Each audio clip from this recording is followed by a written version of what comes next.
started off drier, and then she got pretty squishy on me. Graded out the ag bag site, added a little gravel, trying to keep her as flat as possible for drainage when it does rain. Looking pretty good.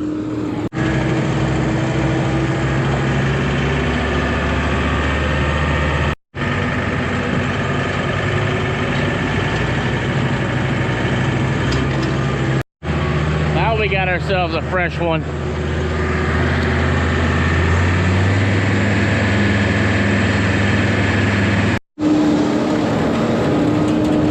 Getting a little bit dry on us, but not terrible.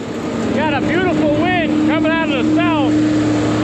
Feels good out here, but that's why she's drying out on us.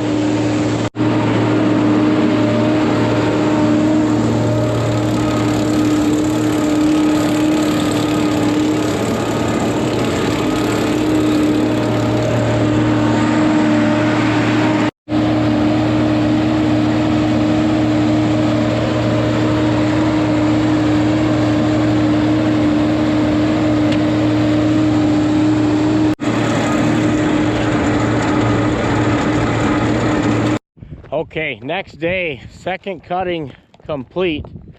Bag didn't quite get filled, but I'm a ways down there.